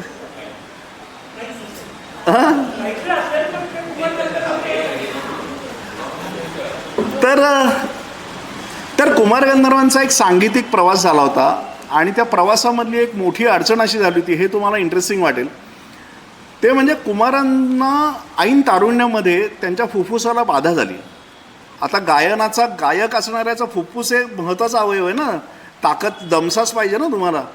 तर त्यांचं एक फुफ्फुस क्लिप करून टाकावं लागलं आणि एक फुफ्फुसाचा शिवाय काही भाग थोडासा त्यांचा बाधित झाला होता. अशा अवस्थेमध्ये त्यांनी सगळं जुनं गाणं बाजूला ठेवून आपलं पूर्ण नवीन गाणं प्रेझेंट केलं आणि ते नवीन गाणं भारतामध्ये रुजवलं. इतकंच नाही तर ते Kumar Gandharva is one of the zeniths of Indian music culture. तर हा प्रवास कसा झाला हा त्यांच्या त्या बालमित्रांनी जवळून बघितला होता आणि ते त्याला सगळ्या महाराष्ट्राला सांगायचं होतं, पण ते त्याला सांगता येत नव्हतं. म्हणून मग मी आणि आमचे प्रकाशक आम्ही त्यांच्याकडे गेलो. आम्ही पुष्कळ वेळ त्यांच्याकडे हा एक आता माझ्या प्रवासाला एक वेगळंच वळण लागलं होतं. एक नवीनच वेगळाच टप्पा होता की त्यांचं सगळं एकत्र जगणं झालं होतं, सगळे अनुभव झाले ते. मी एक अर्थाने तिराहीत होतो, पण ते मला करता येईल का असं एक चॅलेंज होतं. मग ते काय करायचे, ते माझ्याशी खूप वेळ गप्पा मारायचे. बरंच त्यांचं वय होतं, पण ते खूप मला आठवणी सांगायचे की त्यांना क्षय झाला तेव्हा कसा प्रॉब्लेम झाला, मग ते इथून मध्य प्रदेशामध्ये देवासमध्ये कसे गेले, मग त्यांनी गाण्याची शैली कशी स्वतःची बदलली, मग त्यांनी एक नवीन गाणं घेऊन ते कसे समोर आले, मग ते रसिकांनी कसं स्वीकारलं, हा सगळा मधला संघर्षाचा काळ कसा होता, त्यातली आर्थिक संकटं कशी होती, त्यात मुलं होती त्यांना शिकवताना म्हणजे पोटाला चिमटा घेऊन गायनाची संगीताची साधना करावी लागते. आपल्या सगळ्या प्रोफेशनल्सना सुद्धा दरवेळेला काय सगळीकडे मांडून ठेवलेलं नसतं ना, तुम्हाला खूप संघर्ष करावा लागतो. म्हणजे आम्ही हे जे क्लासमेट्स आहोत ते आम्ही मला वाटतं पुण्याभर सायकलवरती असंख्य किलोमीटर फिरलो असू आणि अनेकांनी छोटी छोटी कामं त्याच्यातली केली. मी स्वतः अनेक छोटी कामं केली आहेत, गिरीशने केली आहेत, माधवने केली आहेत. आम्ही सगळे असे करत करत आजपर्यंत असे आलो आहे, हेही मला तुम्हाला त्यातनं सांगायचं आहे. तर हा सगळा कुमार गंधर्वांचा प्रवास त्या बाबूराव रेळेंनी त्यांच्या पद्धतीने सगळा लिहून ठेवला होता. आता त्याला पुस्तकाचं रूप देणं हे एक मोठं चॅलेंज होतं आणि ते काम करायचं मला आवडलं. ते काम करायला खूप मजा आली. याचं कारण ते बाबूराव रेळे आणि त्यांची बायको हे खूप माझ्याशी गप्पा मारत बसायचे, तासनतास गप्पा मारत बसायचे आणि त्या सगळ्याच्या मी नोट्स काढायचो. आणि शिवाय त्यांनी लिहिलेलं एक मॅन्युस्क्रिप्ट असं होतं, ते मॅन्युस्क्रिप्ट मी घेऊन आलो. आणि त्याच्यात आता हे सुद्धा तुम्हाला एक शिकण्यासारखी गोष्ट अशी आहे की ते सगळं वाचणं आणि त्याच्यातनं आपल्याला हवं ते काढणं, ते शोधणं, ही एक अवघड शब्द वापरतो, ती एक तितिक्षा असते, एक परीक्षा असते आपली.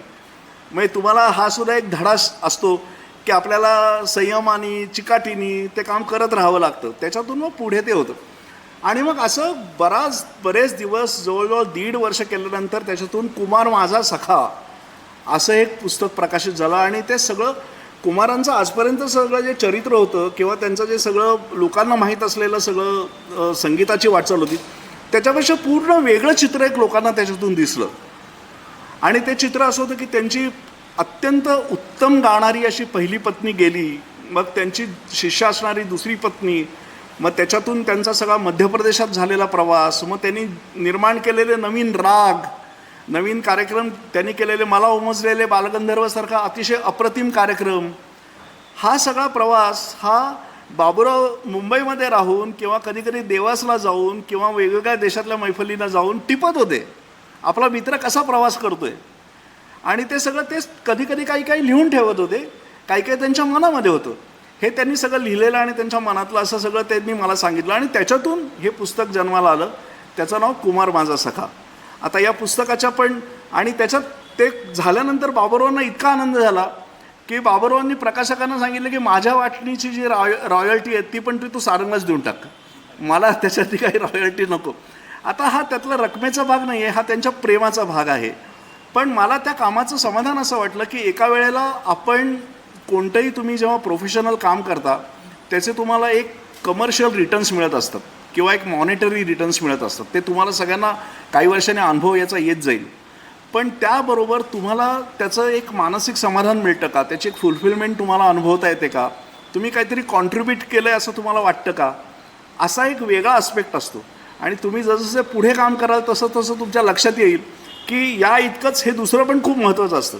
आपल्याला सुरुवातीला असं वाटतं की पहिला भाग महत्त्वाचा आहे की अरे याच्यातून आपल्याला, पण त्याच्या पुढचा लगेचचा त्याला चिकटून येणारा भाग असा असतो की त्याच्यातून मला समाधान मिळते का, त्यातून मी काही कॉन्ट्रीब्यूट करू शकलो का आणि त्याच्यातून माझी थोडीशी काही पुढे किंचितशी का होईना वाटचाल झाली का. अशा प्रकारचं ज्या वेळेला प्रश्न आपल्यालाच पडतात तेव्हा आपण थोडे पुढे जात असतो. आता हे तुम्हाला बोर होतं आहे का. तर इथपर्यंतचं हे झाल्यानंतर आता माझ्यापुढे एक मोठं खूप चॅलेंजिंग काम आलं आणि ते योगायोगाने राजहंसकडनंच आलं आणि ते म्हणजे वाजपेयींचं चरित्र लिहिण्याचं. आता मी मगाशी म्हणालो तसं एखाद्या व्यक्तीचं चरित्र लिहिताना आपण त्या संपूर्ण कालखंडाचा वाजपेयींच्या बाबतीत तर संपूर्ण देशाचा, आणि तो सर्व स्वातंत्र्यपूर्व काळापासून ते जवळजवळ आपण आधुनिक युगात म्हणजे पोस्ट लिबरलायझेशन युगात आपण आलो भारत, तिथपर्यंत एक काळाचा मोठा पट. आणि त्याच्यामध्ये भारताच्या इतिहासामध्ये अनेक चढउतार, म्हणजे आपलं 62 भारत आणि चीन युद्ध, 71चं युद्ध, कारगिलचं युद्ध, आपण केलेले दोन अणुस्फोट म्हणजे अणुचाचण्या, त्याच्यानंतर उदारीकरणाचा प्रवास PV नरसिंहरावांनी सुरू केलेला आणि तो ह्यांनी चालू ठेवलेला. म्हणजे आजचं जे सगळं राजकीय वातावरण आहे त्याला पूर्ण छेद देणारी ही गोष्ट आहे. ही तुम्ही सगळेजण मीडिया माध्यमातले लोक म्हणून लक्षात घ्या की नरसिंहरावांनी सुरू केलेल्या उदारीकरणाची एक कंटिन्युटी 10 वर्ष आहे, 15 वर्ष आहे, 20 वर्ष आहे, आणि त्याच्यात वेगवेगळे पक्ष आहेत. आता हे सुद्धा त्यांच्या सगळ्या चरित्रामध्ये आलेला भाग आहे. आता त्यांचं चरित्र लिहायचं हा एका अर्थाने इतका मोठा चॅलेंज होता की त्यांचं एकतर कालखंड प्रचंड होता, त्याच्यानंतर त्याच्यामध्ये भारतातली राजकीय स्थित्यंतर जर तुम्ही बघितले, महत्त्वाचे टप्पे बघितले तर एक आणीबाणी होती. त्यानंतर जन्माला आलेला जनता पक्ष, तुम्हाला जनता पक्ष जन्माला आलेला माहिती आहे का? कोणाला माहिती आहे? किती साली जन्माला आला? 77ला जन्माला. आणि किती साली संपला? म्हणजे किती साली मुख्य जनता पक्ष तुटला? 1980 साली संपला. कारण 80 साली भारतीय जनता पक्षाची स्थापना झाली. आज आज आज आज आज आज आज बरोबर आज. तर आता हे सगळं तुम्हाला चरित्र लिहित असताना या सगळ्या गोष्टी तुम्हाला मनात ठेवून त्या मांडणं, आणि दुसरं त्याच्यातलं महत्त्वाचं म्हणजे तुम्हाला स्वतःची कमेंट करता आली पाहिजे. तुम्हालाही काही म्हणायचं आहे ना, तुम्ही काही नुसतं फोटो काढून चित्र दाखवत नाही आहात, तुम्हाला त्याच्यात तुमचं म्हणणं अदृश्यपणे मांडता आलं पाहिजे किंवा म्हणता आलं पाहिजे. तर मी तेव्हा असा विचार केला की आपल्याला केवळ नुसतं एकरेशीय अटल बिहारी वाजपेयी असा विचार करून चालणार नाही, आपल्याला त्याच्या आसपासच्या बऱ्याच गोष्टी घ्यायला लागतील. त्याशिवाय तो सगळा कालखंड लोकांसमोर उभा राहणार नाही. म्हणून तुम्ही जर माझ्या त्या पुस्तकाची आधीची आवृत्ती बघितलीत, अनॲब्रिज एडिशन जर बघितलीत तुम्ही, तर त्याच्यामध्ये तुम्हाला जॉर्ज फर्नांडिस यांचा छळ झालेला तो एक मोठा प्रसंग दिसेल. दुसरा, इंदिरा गांधी यांचा पराभव झाला होता, हे तुम्हाला शिकताना तुम्हाला माहीत झालं असेल, पण त्यांचा परत एक रिसर्जन्स झाला. आणि त्या रिसर्जन्सचा एक क्षण आहे, तो क्षण असा आहे की त्याला आपण वेलची असं म्हणतो, पण त्याचा उच्चार वेलची असा आहे. तिथे दलितांचं हत्याकांड झालं होतं, आणि त्या दलितांच्या हत्याकांड झालेल्या गावामध्ये इंदिरा गांधी या रात्री पोचल्या होत्या. त्या जेव्हा संध्याकाळी त्या नदीच्या किनाऱ्यावरती पोचल्या त्यावेळेला तिथून पलीकडे जायला वाट नव्हती, रस्ते बंद, वीज नव्हती वगैरे वगैरे. त्या हटून बसल्या की मी जाणार. त्यावेळेला एक तोडगा असा निघाला की पलीकडच्या संस्थानामध्ये एक हत्ती आहे, तो हत्ती ही नदी पार करतो. रात्री तो हत्ती आणण्यात आला, त्या हत्तीच्या हौद्यामध्ये या बसल्या, आणि त्या रात्री त्या हत्तीवरनं त्या हत्याकांड झालेल्या गावामध्ये गेल्या आणि त्यांनी तिथे त्यांना दिलासा दिला. आता तुम्ही म्हणाल की वाजपेयींच्या चरित्रामध्ये या प्रसंगाचं काय स्थान आहे, याला काय महत्त्व आहे? तर त्याला महत्त्व आहे. याचं कारण तो क्षण असा आहे की इंदिरा गांधींचं राजकारणातलं, ॲक्टिव्ह राजकारणातलं परत येणं सुरू झालं. म्हणजे तुम्ही जर बघितलं भारताचा इतिहासात तुम्ही मांडलात आणि त्यातल्या एक 100 अत्यंत महत्त्वाच्या घटना तुम्ही जर निवडल्यात, तर त्याच्यातली ही एक महत्त्वाची घटना अशी असेल की ज्या रात्री त्या, आणि आणखीन एक गंमत म्हणजे त्या दिवसभरामध्ये त्यांनी फक्त एक केळं खाल्लं होतं. नेत्यांना कसं काम करावं लागतं, तर तो प्रसंग मी सगळा वाजपेयींच्या चरित्रामध्ये सविस्तर घेतला. आणि योगाची आनंदाची गोष्ट म्हणजे माझ्या संपादकांना आणि प्रकाशकांना त्याच्यावरती आक्षेप घ्यावासा वाटला नाही. याचं कारण असं आहे की तुम्ही जेव्हा अटलजींची गोष्ट सांगता तेव्हा त्यांच्या आसपासली पण तितक्याच उंचीची आणि महत्त्वाची माणसं आहेत, आणि तीसुद्धा त्या चरित्रामध्ये आली पाहिजेत. म्हणजे तुम्हाला मी असं सांगतो की काम करताना आपल्याला सर्व बाजूंचा असा विचार करता आला पाहिजे. आपण लिहिताना, बोलताना, आपण इलेक्ट्रॉनिक मीडियामध्ये काम करताना किंवा कोणत्याही माध्यमात काम करताना असा सर्व बाजूंचा आपल्याला विचार करता आला पाहिजे. तो प्रसंग त्यामुळे मी त्याच्यामध्ये सविस्तर लिहिला. आता भारतीय जनसंघ मधल्या काळातला छोटा जनता पक्ष आणि नंतर भारतीय जनता पक्ष, असं त्यांच्या राजकीय कारकिर्दीचे 3 मोठे महत्त्वाचे टप्पे आणि प्रवाह आहेत. त्या सगळ्याचा विचार करताना मी त्यांची राजकीय नेता म्हणून कसकसा प्रवास झाला आणि कसकसे एक एक टप्पा गाठला गेला याचा मी विचार केला. आणि त्यानुसार मी जवळजवळ मला वाटतं एक 100 लोकांना तरी भेटलो असेल. त्याच्यात खूप मोठे महत्त्वाचे नेते पण होते, सामान्य कार्यकर्ते होते, अभ्यासक होते, पुस्तकं खूप गोळा केली. माझ्या मनात एक असं सारखं भान होतं की हे आपण खूप महत्त्वाचं काम करतो आहे. आणि हे महत्त्वाचं काम अशासाठी आहे की एक जन्मभर विरोधी राजकारण करणारा जो माणूस असतो त्याला वेगळ्या आव्हानांना सतत सामोरं जावं लागत असतं. म्हणजे एक तुम्हाला मी किस्सा सांगतो की एका निवडणुकीमध्ये त्यावेळेला लोकसभा आणि विधानसभेच्या निवडणुका एकत्रित व्हायच्या आणि आतासुद्धा काही वर्षांनी त्या तशा परत होणार असं हालचाली चालल्या आहेत.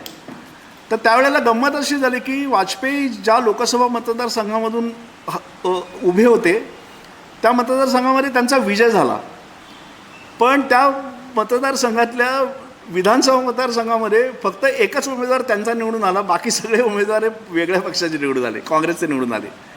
तर आता हे कशामुळे झालं होतं, त्या मतपत्रिकांच्या रंगांमुळे आणि त्या रंगांवर शिक्का कोणत्या रंगावर मारायचा याचा एक समज पसरवून दिला होता. त्याच्यामुळे आमदार सगळे विरोधी पक्षातले आणि खासदार वेगळ्याच पक्षाचा, असं एक विचित्र चित्र निर्माण झालं होतं. असंच त्यांचा पुढेही 1-2दा पराभव करण्यात आला. तो म्हणजे 84 साली जेव्हा निवडणूक झाली, जेव्हा सगळ्या देशभरात काँग्रेसची लाट होती, त्यावेळेला त्यांच्या विरोधात ऐन वेळेला माधवराव शिंदेंना उभं केलं आणि त्यांचा पराभव झाला. आता अशा वेळेला ही नेते मंडळी कशी वागतात, त्यांचं काय, त्यांची प्रतिक्रिया कशी असते, ते सामोरे कसे जातात, हे सगळं जाणून घेण्यात खूप मजा असते. आता तुम्हाला एक नेत्यांमधलं माणूस पण कसं असतं याचे मी तुम्हाला 2-3 गोष्टी त्यांच्या सांगणार आहे. त्याच्यातली एक उलटी सांगतो. आधी सरकार त्यांचं जेव्हा 13 महिन्याचं सरकार जेव्हा पडलं त्यावेळेचा एक तुम्हाला मी प्रसंग सांगतो की हे आपलं मला वेळेचं झालं की तुम्ही खून करा. त्यावेळेला 13 महिन्याचं सरकार ज्यावेळेला एका मताने पडलं, तुम्हाला माहिती आहे का, ऐकून सगळ्यांना, एका मताने सरकार पडलं होतं हे आठवतं, माहिती आहे तुम्हाला सगळ्यांना?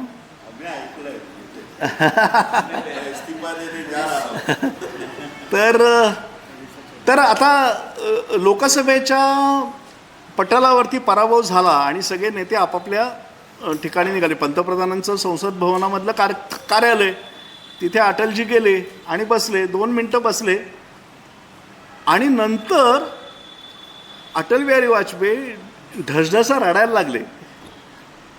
आता हे कोणाला खरं वाटेल का?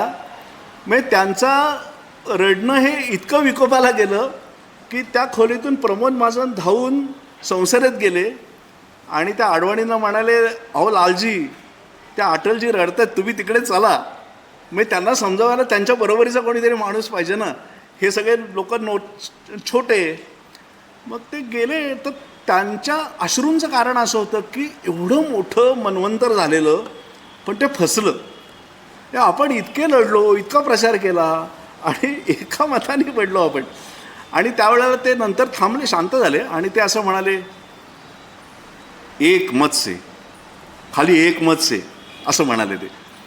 तर ते अडवाणीने ऐकलं आणि पुढच्या निवडणुकीमध्ये केवळ एका मताने जिंकू, एका मताने जिंकू, एका मताने जिंकू, एका मताने जिंकू असा प्रचार करून ते पुढचं गव्हर्नमेंट आलं. मग ते 4.5-5 वर्ष गव्हर्नमेंट टिकलं. आता त्याच्यातलं त्यांच्या सगळ्या जीवनातले जे एक माणूस म्हणून जे प्रसंग असतात, माणूस म्हणून जे क्षण असतात. आता आपल्याला आज सगळे हे जे गाड्या उडवणारे आणि विमानं उडवणारे नेते दिसतात ना, त्यापेक्षा 50-60 वर्षापूर्वी, 70 वर्षापूर्वी परिस्थिती फार वेगळी होती. हे ज्या वेळेला त्यांच्या मतदारसंघामध्ये फिरायचे निवडून आल्यानंतर, ते अनेकदा सायकलीवरती फिरायचे. आणि केवळ याच पक्षाचे नाही, सगळ्याच पक्षाचे नेते असे होते. अनेक वेळेला त्यांचा ज्या घरामध्ये मुक्काम असायचा त्या घरामध्ये फाटलेल्या कपड्यांना शिलाई करायला लागायची. त्या घरातली गृहिणी 4 टाके टाकून द्यायची. अनेकदा फाटलेल्या झब्ब्यावरती धड असलेलं जॅकेट घालायला लागायचं. हे सगळे नेत्यांच्या आयुष्यातले प्रसंग आहेत, ते त्यांचं माणूस पण दाखवतात आणि दुसरं म्हणजे आपलं पण त्याचं आकलन वाढवतात. आपलं किंवा वाचकांचं किंवा दर्शकाचं, दूरदर्शनवरच्या किंवा कोणत्याही म्हणजे दूरचित्रवाणीच्या किंवा कोणत्याही याचं आकलन हे किती सुपरफिशियल असतं, किती तात्कालिक आणि तात्पुरतं असतं. हे आपल्या सगळ्या मीडिया पर्सन्सचं हे एक काम मला नेहमी असं वाटतं की त्यांच्या आकलनाचा थोडासा स्तर आपण वाढवला पाहिजे, त्यांच्या आकलनाची खोली पण थोडीशी वाढवला पाहिजे, थोडंसं खोल जायला पाहिजे. हे सगळं सुपरफिशियल आहे. म्हणजे आजच्या जर तुम्ही सगळ्या बातम्या काढून वाचलात तर त्या they are all superficial activities. त्याच्या मागे खूप गोष्टी असतात आणि त्या आपल्याला शोधायला पाहिजेत. त्या शोधण्याची एक सवय किंवा एक सराव हा आपल्याला पुस्तक लेखनातून होतो, एखाद्या व्यक्तीच्या आयुष्याचा वेध घेण्यातून होतो. जसं मी तुम्हाला हे सांगितलं तसं एका दंगलीचा मी तुम्हाला प्रसंग सांगतो त्यांच्या आयुष्यामधला. एकदा काय झालं, आसाममध्ये जातीय दंगल झाली, खूप जुनी गोष्ट आहे ही. आणि ती जातीय दंगल झाल्यानंतर हे तिथे भेटीला गेले, राष्ट्रीय नेते म्हणून भेटायला गेले. आणि तेव्हा त्यांना असं कळलं की एक मुझमिल नावाचा मुलगा, मी आता त्याच्यावरून तुम्हाला त्याची जात आणि धर्म कळलं असेल, तो हा 10 वर्षाचा मुलगा हा पोलिसांची गोळी लागून मरण पावला. तर हे त्यांना कळल्यानंतर ते इतके अस्वस्थ झाले की त्यांनी तिथे अत्यंत रिमोट एरियामध्ये होते, तिथे त्यांनी असा हट्ट धरला की मी आता या मुलाच्या घरी जाणार. तर वातावरण इतकं तापलेलं होतं की त्यांना अनेक लोकांनी सांगायचा प्रयत्न केला. तिथल्या DSPने सांगितलं की तुम्ही जाऊ नका, आणखीन तणाव वाढेल, पेच वाढेल. आत्ताच आम्ही खूप तणावात आहोत, कायदा सुव्यवस्था प्रसंग अतिशय चिंताजनक आहे सगळी परिस्थिती इथली. ते हल्ले नाहीत तिथून. ते म्हणाले की मी या मुलाच्या घरी गेल्याशिवाय माझा दौरा संपणार नाही आणि दिल्लीला परत जाणार नाही. शेवटी काही माणसांना त्या घरी पाठवलं आणि सांगितलं की हे येत आहेत.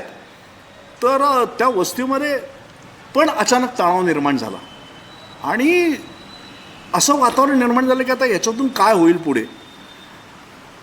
मोठे नेते कसे वागतात, त्यांनी जवळजवळ 2-2.5 किलोमीटर गाडी मागे ठेवून दिली, सोडून दिली गाडी स्वतःची कार. आणि पोलिसांना पण सांगितलं की तुम्ही गाडी घेऊन येऊ नका. त्याचे 2-4 आले, ते चालत त्या त्यांच्या झोपडीवजा घरापर्यंत गेले. तिथे त्यांच्या बाजेवरती बसले आणि ते एक वाक्य म्हणाले की मुझम्मिल भारत माता का बेटा था और उसके जाने का अफसोस हमें भी है. त्यांच्या या एका वाक्याने सगळं तिथलं पूर्ण वातावरण बदलून गेलं. हा त्यांनी एक संवादाचा पूल बांधला. म्हणजे तुम्हाला कल्पना करू शकता तुम्ही की तिथे दंगल कशी झाली असेल, कोणत्या गटांमध्ये झाली असेल, त्याच्यातून काय हिंसाचार झाला असेल.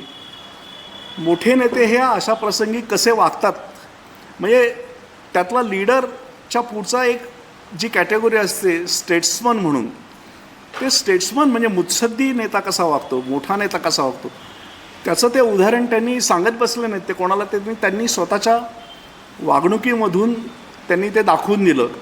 आणि विशेष म्हणजे तो सगळा जो परिसर होता तो त्या दिवसापासून शांत झाला. पुढे तिथे काही हिंसक घटना घडली नाही.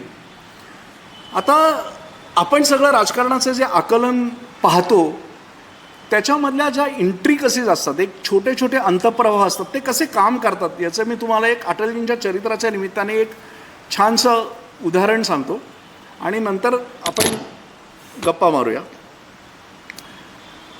PV नरसिंहराव यांचं सरकार ज्या वेळेला पडलं, म्हणजे गेलं, 1996 साली राव सरकारचा पराभव झाला आणि 13 दिवसांचं सरकार वाजपेयींचं आलं.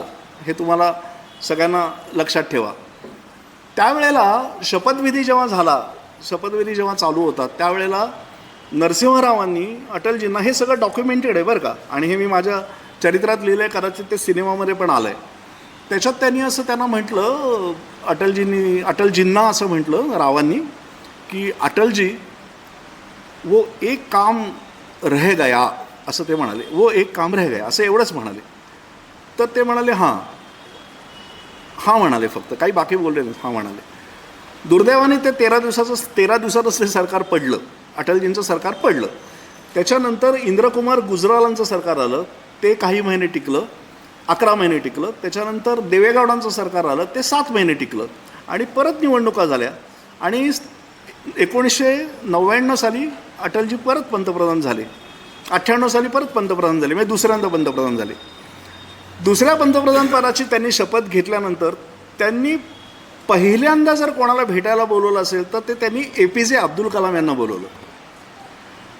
आणि APJ अब्दुल कलामांना त्यांनी असं सांगितलं, तयारी सुरू करू, एवढंच त्यांनी सांगितलं फक्त. त्याचा अर्थ त्यांना कळला. आणि या वाक्याचा जो संदर्भ होता तो रावांनी त्यांना जो निरोप दिला होता, त्या व्यासपीठावरती जे एक वाक्य बोललो ते 4 शब्द त्याच्याशी होता. याचं कारण असं की रावांच्या कालावधीमध्ये आपण अणुस्फोट करणार आहोत हे CIA कळलं होतं आणि त्याचं प्रचंड प्रेशर आपल्यावरती आलं आणि ते कॅन्सल करावं लागलं, आपल्याला रद्द करावं लागला, सगळा बेत रद्द करावा लागला. त्यामुळे नरसिंहराव अत्यंत अस्वस्थ झाले होते की एवढी मोठी गोष्ट ती नाही होऊ शकली ना. म्हणून त्यांनी तो निरोप त्यांना दिला होता आणि त्यांनी तो 98 साली लक्षात ठेवून त्यांना बोलवलं आणि त्यांना विचारलं की आत्ता मी तुम्हाला जर गो अहेड असं सांगितलं तर तुम्हाला किती वेळ लागेल. तर ते म्हणाले, सर मी 5-10 मिनटात तुम्हाला सांगतो. त्यांनी कोणाला फोन वगैरे केले असतील, कदाचित आपले अणुशास्त्रज्ञ काकडकरांशी ते बोलले असतील किंवा आणखीन कोणाशी बोलले असतील.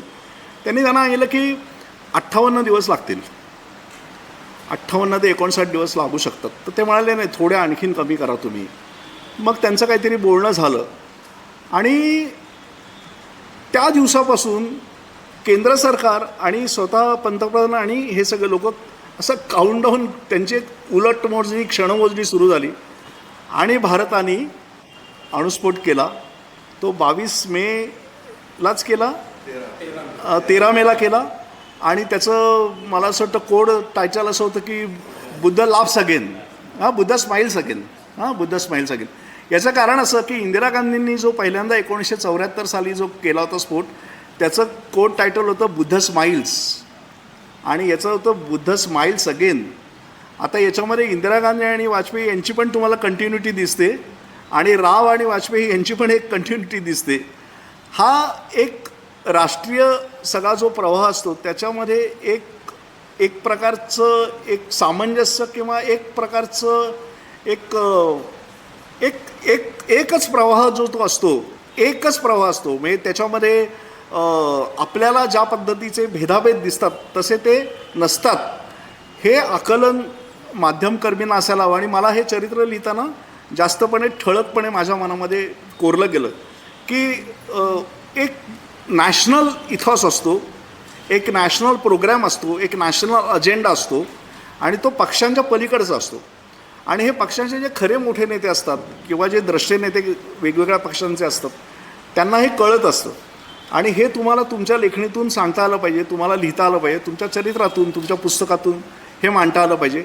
म्हणजे एका साध्या वार्ताहराचा किंवा एका साध्या पत्रकाराचा प्रवास हा असा टप्प्याटप्प्याने पुढे जात जात या पायरीपर्यंत जाऊ शकतो की तो निदान काही गोष्टींचा ॲनालिसिस करू शकतो, काही गोष्टी सांगू शकतो, काही गोष्टींवरती प्रकाश टाकू शकतो आणि काही गोष्टी पुढच्या समाजापुढे मांडू शकतो. हे काम केवळ प्रिंट मीडिया करतो असं नाही, हे सर्व माध्यमांना करावं लागणारं काम आहे. आणि आता जसजसं तुम्ही जसजसे पुढे ॲक्टिव्ह तुमच्या माध्यमांमध्ये होत जाल तसशी ही जबाबदारी फार वाढत जाणार आहे. याचं कारण गेल्या काही दिवसांमध्ये किंवा काही काळामध्ये आपल्यासमोर AIचं प्रचंड मोठं आव्हान उभं राहते आणि ते दिवसेंदिवस वाढत जाणार आहे. ते वाढत असतानाच तुम्हाला जे कळतं ते तुम्हाला लोकांपुढे मांडता येतं का, सत्य मांडता येतं का, त्याच्याशी तुम्ही काही बांधिलकी ठेवू शकता का, त्याच्यातलं तुम्हाला खरं आणि खोटं याचं तारतम्य करता येतं का. परदेशी तत्त्वज्ञांनी एक कन्सेप्ट मांडली होती, ती नीतिताईंना अर्थात माहीत असेल, ती म्हणजे पोस्ट ट्रूथ. तर पोस्ट ट्रूथ ही जी कन्सेप्ट आहे त्याचा अर्थ असा असो की त्याला मी सत्य पश्चात असं म्हणतो. म्हणजे इट इज अ सत्योत्तर असं काही लोक त्याला म्हणतात. So it is a death of truth. सत्याचा तो मृत्यू आहे. सत्याचा मृत्यू झाल्यानंतर जे सत्य नाहीच आहे खरं, जे असत्यच आहे, that is presented as truth. That is post truth. The real truth is dead. The post truth which is not truth is presented as truth and it is cherished as truth by the society and all. म्हणजे असं की जे खरं नाहीच आहे, जे घडलेलंच नाही आहे, की जे घडणारच नाही आहे, हेच सत्याचा पेहराव घालून फिरत राहतं, सगळीकडे जातं आणि त्याचा एक प्रभाव होतो आणि ते एक इन्स्ट्रुमेंट होऊन बसतं. या सगळ्याचं आकलन करून घेणं आणि त्याच्यामध्ये तुमची स्वतःची एक माध्यमकर्मी म्हणून तुम्ही स्वतः भूमिका ठरवणं, त्याला एक नैतिक भूमिकेला त्या एक बॅकग्राऊंड असणं, एक चांगली पार्श्वभूमी असणं हे अत्यंत आवश्यक असतं. त्यामुळे तुम्हाला एकाच वेळेला नवीन तंत्रज्ञानाचं आकलन आणि त्याच वेळेला तुमच्या मॉरल इंटिग्रिटीचं संरक्षण हे एक डबल चॅलेंज आहे आता पुढच्या काळामध्ये. आणि ते सगळं ते चॅलेंज तुम्हाला सगळ्यांना स्वीकारता यावं, ते तुम्हाला झेलता यावं, त्यासाठी तुम्ही सगळेजण तयार व्हावात. या वर्गामध्ये तुमची तयारी व्हावी आणि तुम्ही सगळ्यांनी तुमच्या हातात आलेली सगळी माध्यमं अशी उत्कृष्ट वापरावीत अशा मी शुभेच्छा देतो. आणि सरांनी जर परवानगी दिली तर I will like to have some dialogue.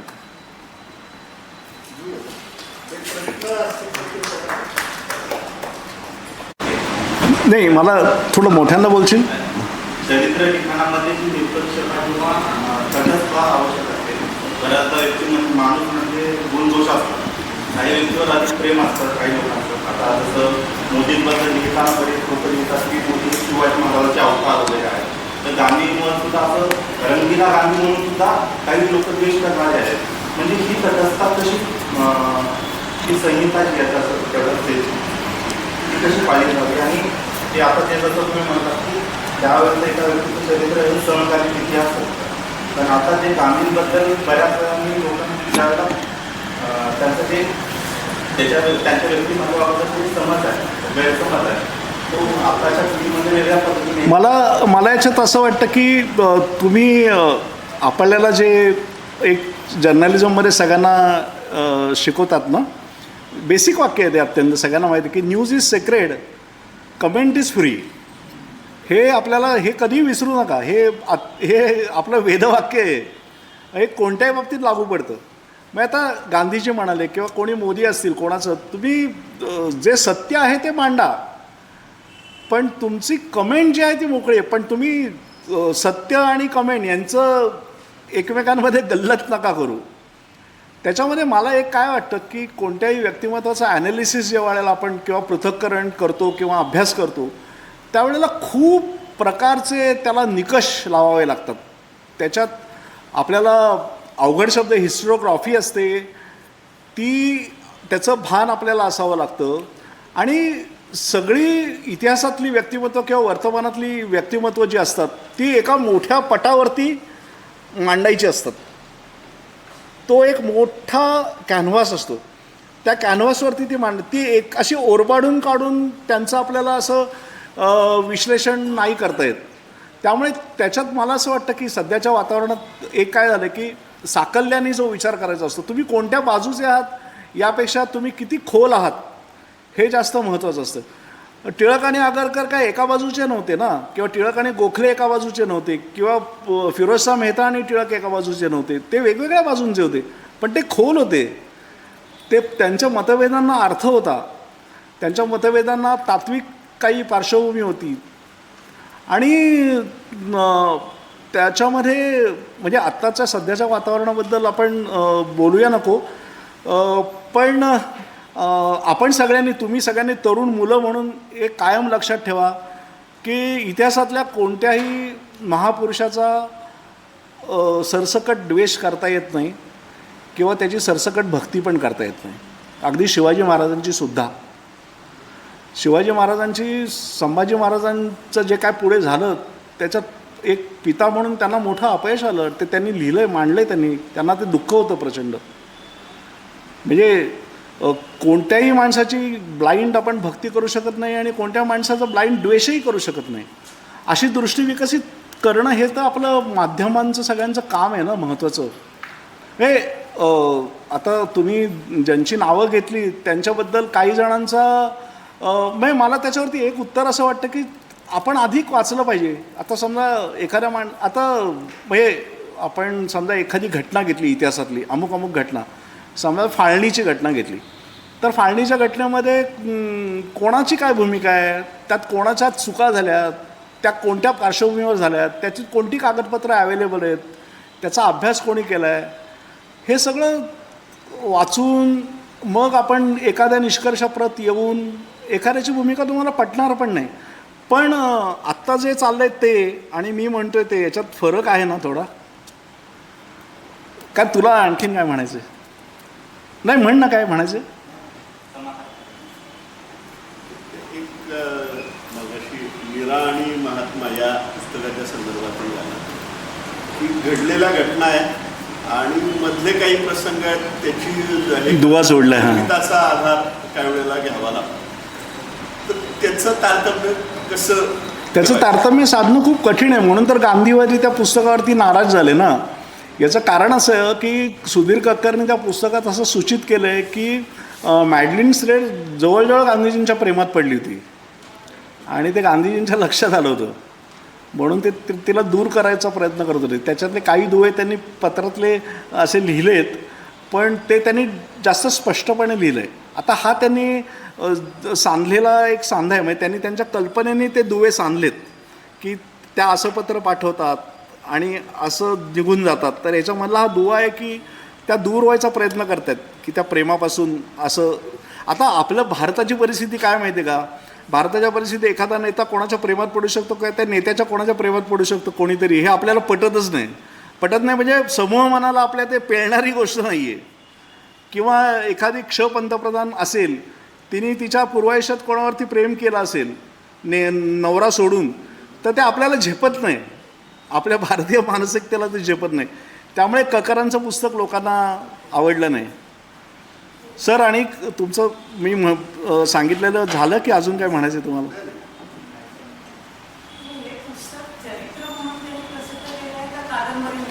नाही, फिक्शन म्हणून प्रकाशित केलं. फिक्शन, कादंबरी म्हणून, पूर्व स्वातंत्र्य. फक्त त्याच्यामध्ये नीतीताई पेच काय झाला निर्माण की ती त्यांनी खरी पात्र घेतली ना. म्हणजे महात्मा गांधी एक खरं पात्र घेतलं आणि गांधीजींची पत्र त्यात घेतली, संवाद घेतले असं. त्यामुळं ते बेमालूम झालं जास्त, म्हणून गांधीवादी रागवले त्याच्यावर. फिक्शन असं स्पष्ट म्हटलं आहे त्यांनी. हां, फिक्शन असं.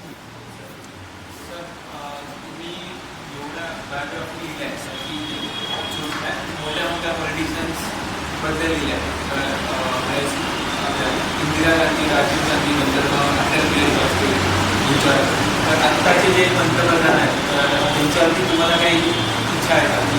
मी एका इंग्रजी पुस्तक, एक इंग्रजी पुस्तक झालं आहे त्यांच्यावरती प्रकाशित. त्याच्यात माझा एक लेख आहे. ते त्याचं मला वाटतं ते मराठी आणि इंग्रजी असं दोन्ही झालं आहे. त्यांच्या सगळ्यात मूल्यमापन करायला वेळ लागेल अजून थोडासा पुढे. पण मला स्वतःला असं वाटतं की आत्ता या क्षणी तरी ते नेहरूंच्या नंतरचे सगळ्यात महत्त्वाचे पंतप्रधान आहेत देशाचे. आत्तापर्यंतचा जर भारताचा इतिहास बघितला तर पंडितजींच्या नंतर सगळ्यात महत्त्वाचे पंतप्रधान तेच आहेत.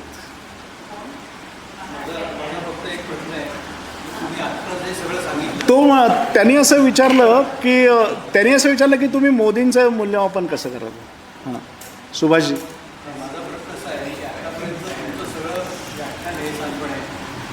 चरित्र कसं लिहिलं, पण तुम्ही पत्रकारितेमध्ये काय काय काम केलं? हो, या पत्रकारिता ही कशा अर्थाने टप्प्याटप्प्याने? हां, ते मी थोडक्यात सांगतो. मी ॲक्च्युली महाराष्ट्र टाइम्समध्ये काम सुरुवात केली करायला आणि मला सुरुवातीला म्हणजे मी जॉईन झालो आणि थोड्या दिवसाने राजीव गांधींची हत्या झाली.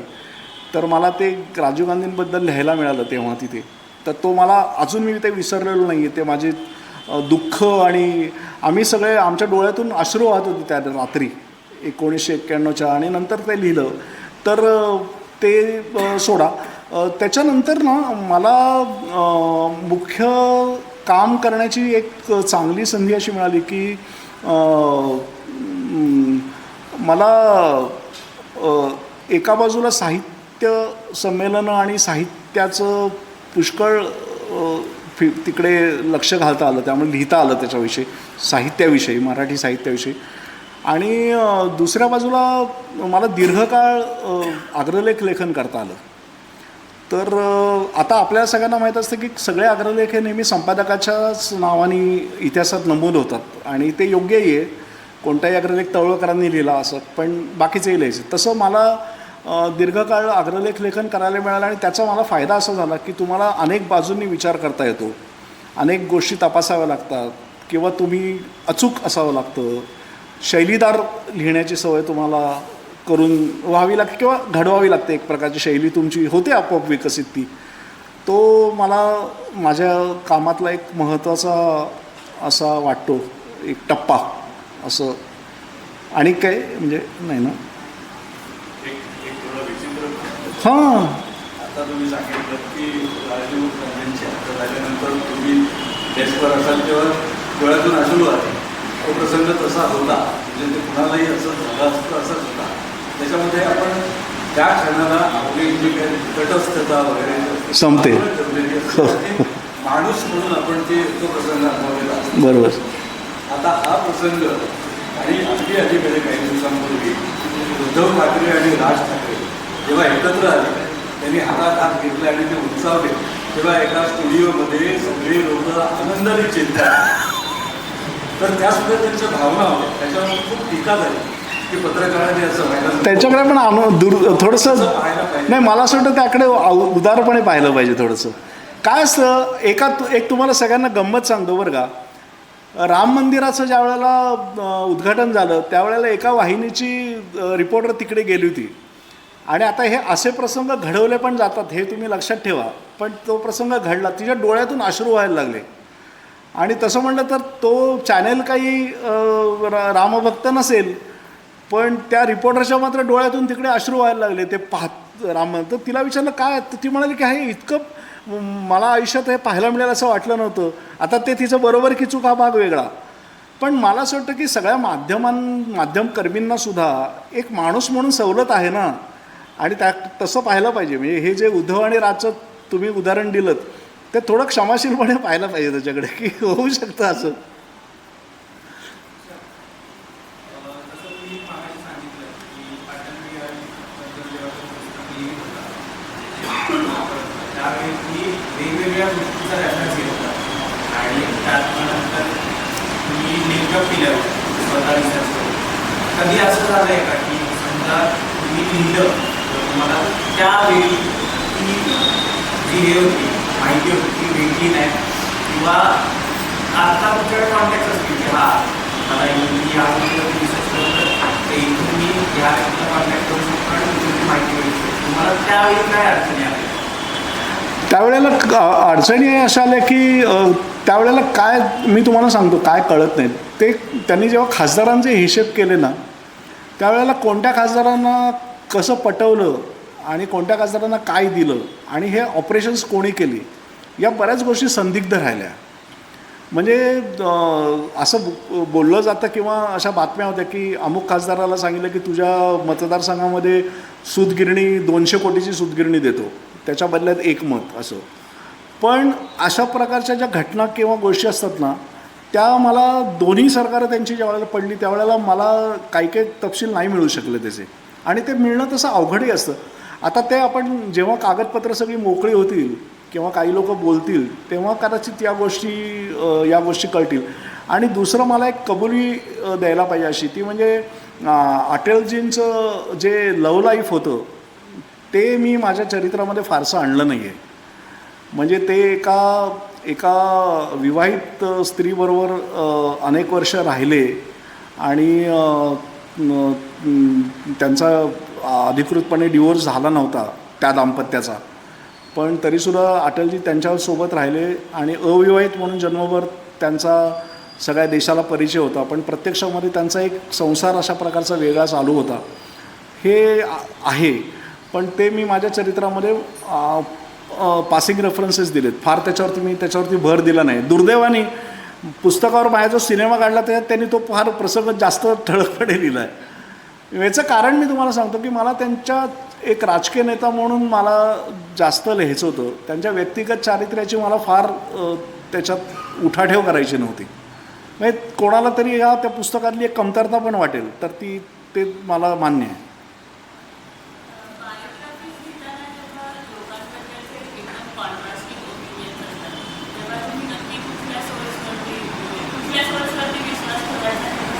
नाही, खूप चांगला प्रश्न विचारला. त्याच्यामध्ये तुम्हाला स्वतःचं एक जजमेंट शेवटी असतं तुमचं आणि ते तुम्हाला वापरावं लागतं. शेवटी काय असतं की सगळ्या चरित्रनायकांचे आपापल्या चरित्रलेखकांच्या आपापल्या नायकाबद्दल काही एक थोडे सॉफ्ट कॉर्नर्स असतात किंवा काही समज असतात, प्रेम असतं, असंही असतं ना. पण तरीसुद्धा तुम्हाला जर अगदी ठळकपणे स्पष्टपणे जर काही गोष्टी कळल्या तर त्या तुम्हाला लिहायला लागतात, लिहायला हव्यात तुम्ही. मला तुम्हाला सगळ्यांना सांगायचं, तुम्ही जरूर वाचा.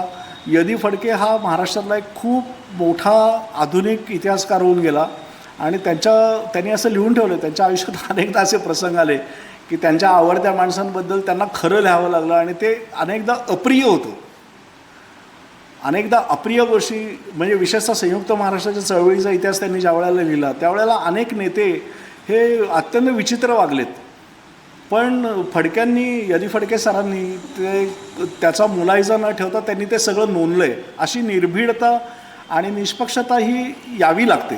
ती येते, ती तुम्हाला टप्प्याटप्प्याने तुम्ही स्वतःशी किती प्रामाणिक आहात त्याच्यावरती होतं. 10-20% प्रेमामुळे कदाचित थोडं झुकतं माप दिलं जातं, हेही खरं आहे.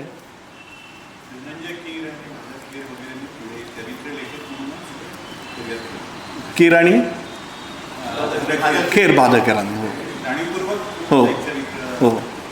तसं तुझ्या डोक्यात काही आहे का? चरित्रलेखक म्हणून नाही, चरित्र आणावीत नाही असं काही माझ्या मनात नाही आहे. मला एक असं वाटतं की माझ्याकडे अशी कामं येत गेली याचं कारण काही लोकांचा स्वभाव असतं की माणसांच्या प्रेमात पडण्याचा एक असतं ना. म्हणजे मला काही लिहिताना माझे प्रकाशक आणि संपादक जरा कान पिरगळून सांगायचे की जरा कमी प्रेमात पड, थोडा इतका प्रेमात नको पडू. तर असं होतं की काही वेळेला कसं असतं की तुम्हाला आता इथे मुलं असतील त्यांना कदाचित एखाद्याला शाहरुख खानबद्दल प्रचंड प्रेम असेल, म्हणजे तो शाहरुखवरती त्याला ती जी खेच आहे ती घेऊन जाईल त्याच्याकडे, शाहरुखकडे, आणि लिहील. पण मला स्वतःला असं वाटतं की म्हणजे मी हा अतिशय क्षुल्लक गोष्ट आहे, पण मला काही अशी, ते खूप मोठे लोक आहेत दोघेही.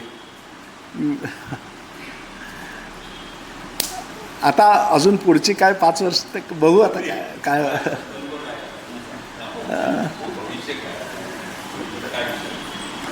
पुणे विद्यापीठाचा इतिहास लिहायचा, कारण पुणे विद्यापीठावरती पोद्दारांनी लिखाण केलं, त्याच्यानंतर कोणी केलंच नाही आहे. मोठ्या काळाचं बडे.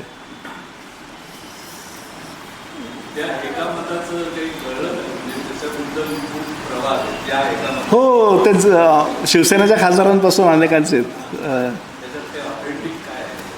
ऑथेंटिक असं झालं की गिरीधर गोमांग जे राज्यपाल होते त्यांनी खासदारकीचा राजीनामाच दिला नव्हता आणि त्यांनी येऊन मतदान केलं आणि गेले. ते असं झालं गिरीधर गोमांगनी, ओरिसाचे.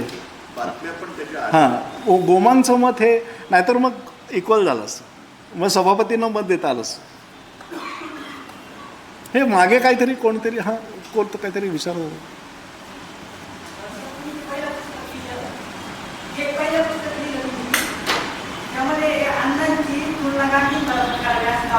अण्णांची त्याचं कारण सांगू का की अण्णा म्हणजे काय गांधी नाही आहेत, त्या काय आपल्या सगळ्यांना माहिती आहे. पण गांधीजींचं यश काय माहिती आहे का खरं, की गांधीजी समाजातल्या त्यावेळच्या अतिशय शेवटच्या टोकाच्या माणसापर्यंत पोचले. आणि गांधीजी भारतातले पहिले असे नेते आहेत की ज्यांनी महिलांना रस्त्यावरती आणलं, म्हणजे आंदोलनात गांधीजींचं आंदोलन हे पहिलं असं आंदोलन आहे की जिथे हजारो महिला सहभागी झाल्या होत्या. अण्णांच्या वेळेला तुम्ही जर बघितलं, अण्णांच्या समर्थनार्थ ज्या वेळेला अख्खं राळेगणनी उपोषण केलं, त्याच्यात सगळ्या बायकांनी आपापल्या घरातल्या चुली बंद केल्या आणि त्या ग्रामपंचायतीसमोर जाऊन बसल्या होत्या.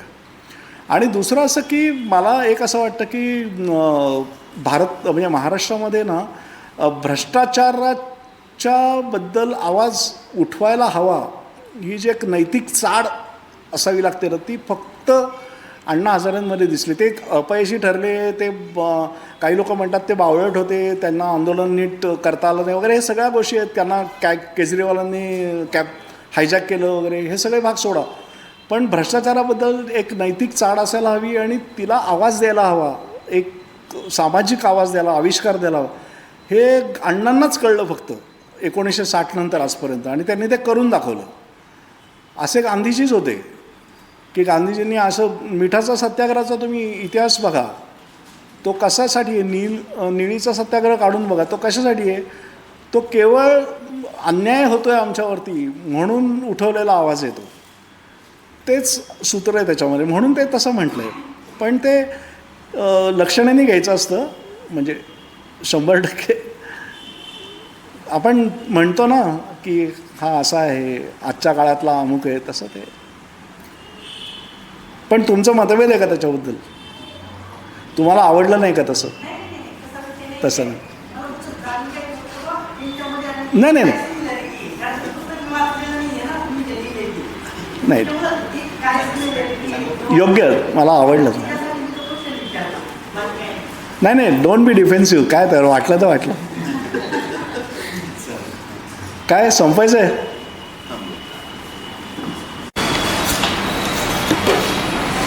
सारंग दर्शने आपल्याच विभागाचे माजी विद्यार्थी आणि महाराष्ट्र टाइम्समधली पत्रकारिता ते अनेक पुस्तकं आणि विशेषतः चरित्रलेखक म्हणून त्यांची जी काही आत्ता नव्याने ओळख आणखी जी घट्ट होते, तर तो सगळा प्रवास आपल्याला इथे अनुभवता आला.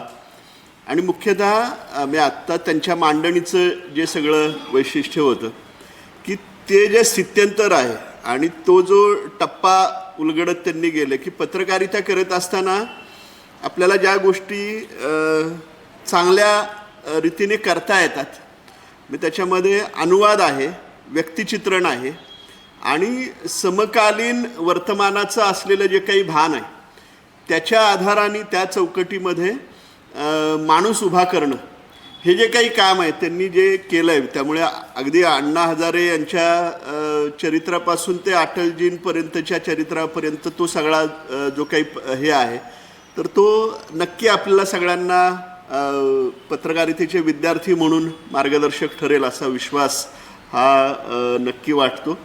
आणि यापुढेही आणखी काही लेखन त्यांच्याकडनं नक्की घडणार आहे. आणि आपल्याला क्रिएटिव्ह रायटिंग याच्यामध्ये सुद्धा करताना सत्याचा आधार हा जो काही महत्त्वाचा भाग आहे आणि त्या वेळची जी काही परिस्थिती आहे तर तिचा शोध घेऊन तपशिलापर्यंत ते जाणं आणि त्या तपशिलासह एखादं व्यक्तित्व उभं करणं, यातली जी काही आव्हानं आहेत तर ती आपण समजून घेऊन त्या दिशेने सुद्धा प्रयत्न करूयात.